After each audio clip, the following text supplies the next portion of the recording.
There was one in every town in Ireland. Dens of iniquity. Ballrooms of romance. Populated by dance hall bitches. Part-time Romeos. Tractor-driving farmers. Cute townies on the prowl. Punks and goths. Teddy boys and divas, headbangers and half-wits, the young, the restless, the blind and insane. Big hair, parachute pants, Levi's 501s, button fly, Doc Martens, desert boots, short skirts, wobbly high heels, biker jackets, checkered shirts, muscle tops, mullets. Oh, was there ever any place mulletier than the middle of Ireland?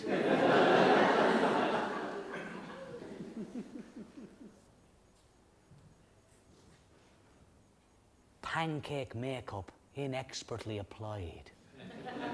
Rock hard hairspray. And always, one Robert Smith from The Cure look-alike who brooded, stood aloof, wore black eyeliner, got regularly beaten up, and would, of course, be the future business tycoon who'd swoop back into town years later and sleep with all the wives of those who'd slighted him.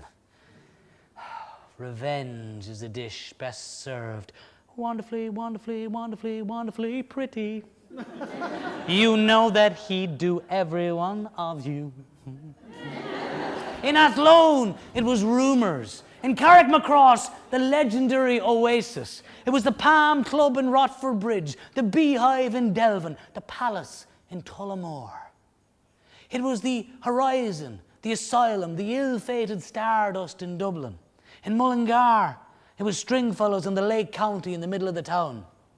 But for me, there was only ever one place, Bloomfield.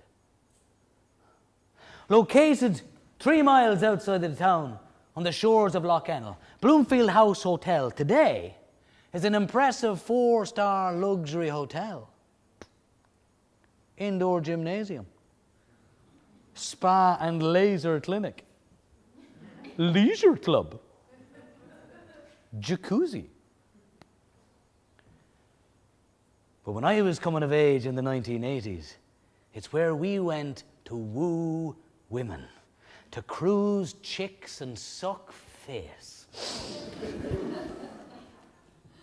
Now, the property was originally built in the 1860s and housed a Franciscan convent from 1932 to 1979, when somebody had the madly brilliant idea of turning the convent school into a hotel and the convent church into a nightclub. Now, my mother had worked there briefly as a teacher after leaving teacher training college, and both my older brother and I had been given special blessings by the ancient Mother Superior on the altar. For years, my mother and many of her generation could not go near the place because of the sacrilege that had been done. Obviously, this guaranteed my patronage.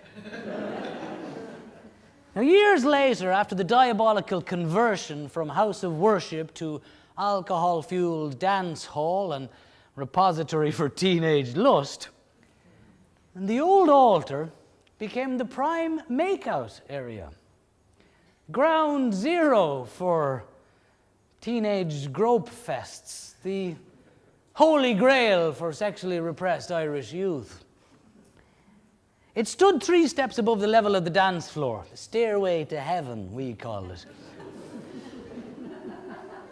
Was badly lit, heavily carpeted, and had oodles of nooks and crannies and alcoves that afforded you some degree of privacy when you were trying to get your groove on. There was only one rule. You had to be with somebody to walk up those stairs. Couples only, no exceptions. It was a place I wanted to be at the end of every night. It was a place I bragged I had been at the end of every night. It was a place I never got to. Nirvana unattained. Many's and many a night I sat alone, rejected, dejected, subjected to a seemingly never-ending line of couples strutting past. The girls, wide-eyed and excited. The guys, young gods, magic in their hands. They had the right moves. They had the right words. They had game. It was my own personal trail of tears.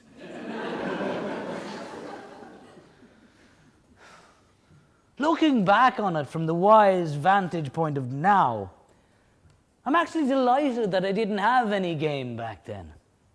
I'm delighted that no young ladies fell for my hopelessly unoriginal and inadequate chat-up lines. I'm delighted that no young ladies were so smitten by my ginger mullet that they were prepared to risk their virtue to my inexperienced fumbling. I know, you're picturing the mullet.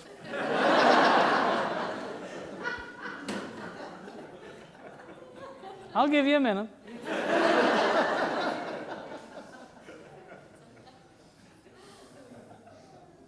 Business at the front, party at the back.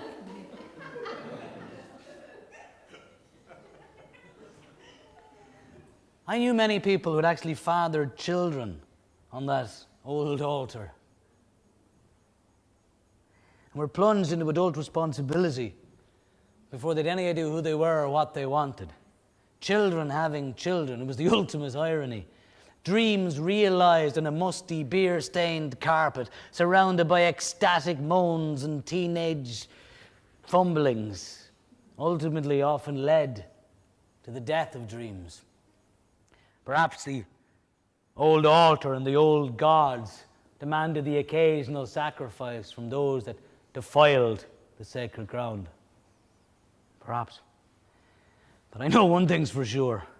My inability to be attractive to the opposite sex when I was a teenager was probably the best thing that ever happened to me.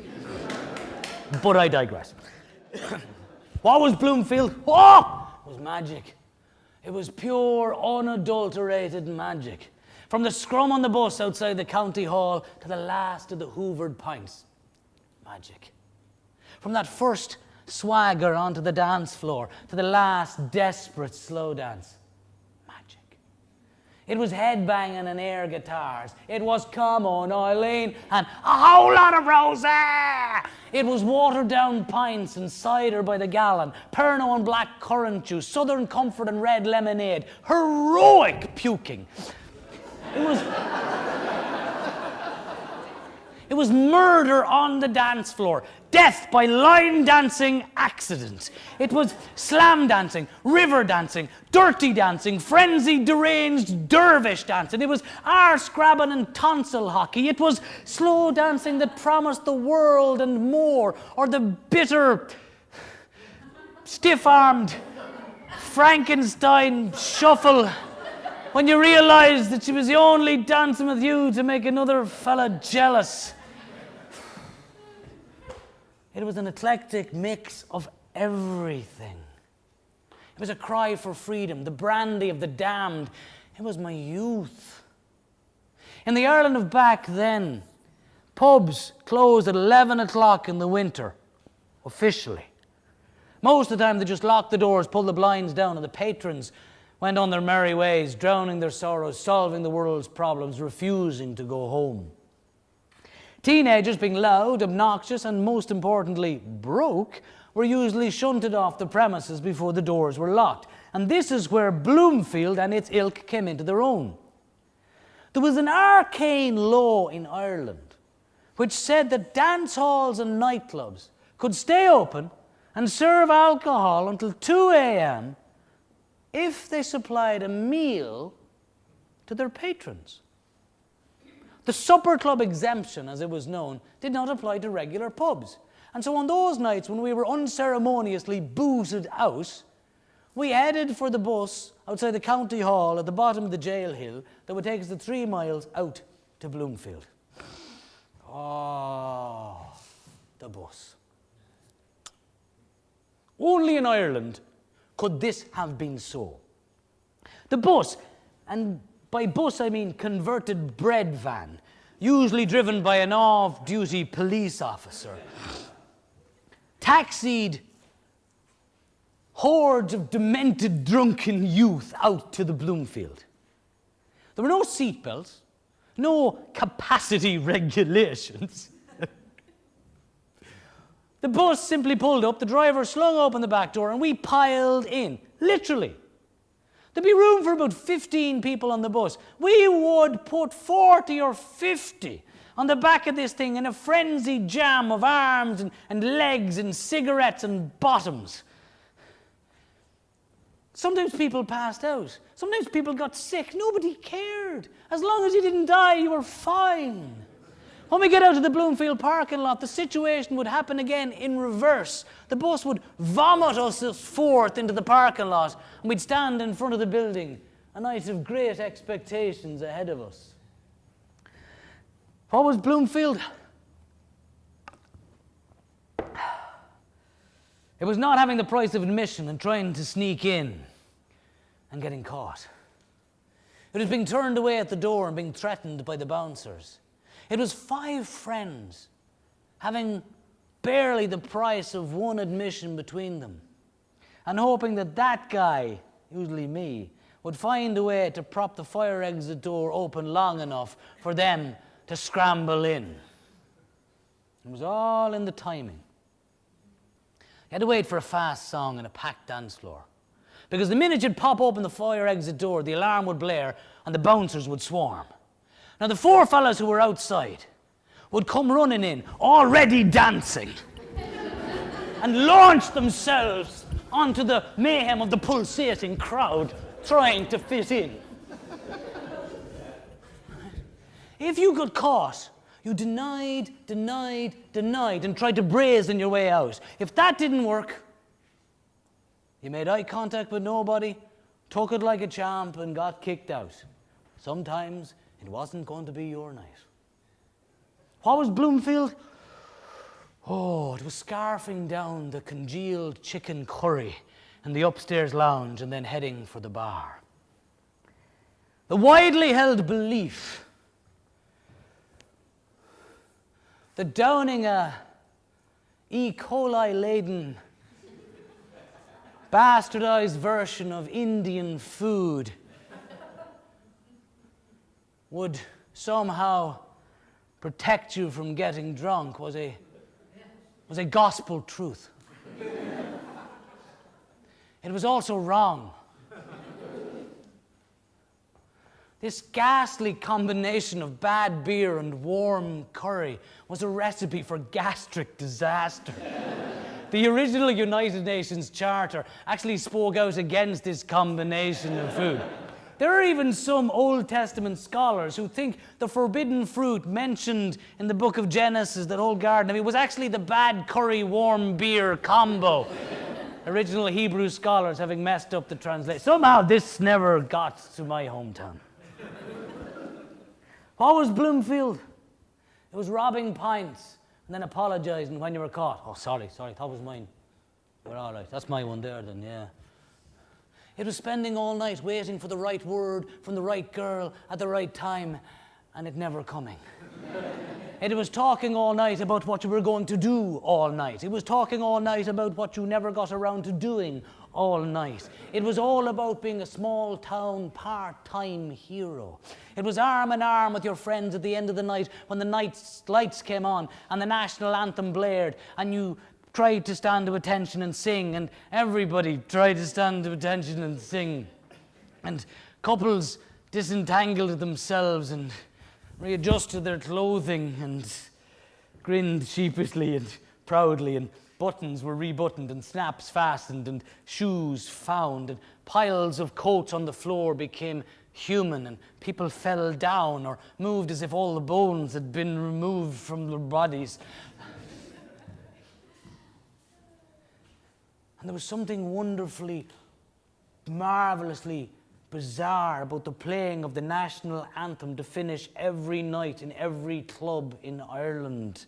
There was nothing quite like that to square shoulders and stiffen spines. There was nothing quite like the addition of state-sponsored martial music to the already lethal combination of bad beer, teenage angst, hormones, jealous rage, and disappointment that actively encouraged violence. And so in my memory of Bloomfield, there was always a fight or two at the end of the night, or a small-scale riot, or an old-school Donnybrook. I remember on one occasion a young man sucker-punching a much older guy. And when the older guy didn't fall down, the young guy shinnied up the flagpole in front of which the bread van bus parked and hurled abuse down at the man he'd just assailed. And that man simply grinned and walked over to his car and took out a chainsaw. And to the gasps from the watching crowd, took that pole down with one vicious sideways slash. And that young man lay in a crumpled heap, moaning, and we all cheered. What was Bloomfield? It was 5 friends walking home one spring morning in '89 after they'd missed the last bus home. It was 5 friends walking home without a care in the world, at the end of the world, laughing and joking as the night died and the dawn grew around them.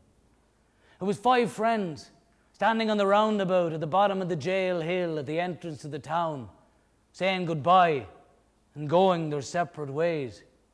Casey to the left on the Athlone Road, O'Gar and Russell to the right in Hillside Drive, myself and Starkin straight on and up and out the Dublin Road, until eventually it was just me. I stole a paper outside a newsagent's. The birds sang me home. When I get into the house, my father was up and eating his breakfast. Good night. Yeah, not bad. When's Russell off? Tomorrow morning. And Casey? Next Saturday. Ah, so there's nothing for them here.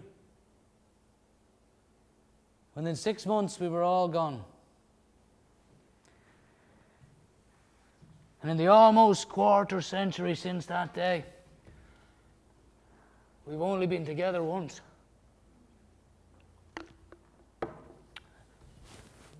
What was Bloomfield? It was Ireland. It was Ireland.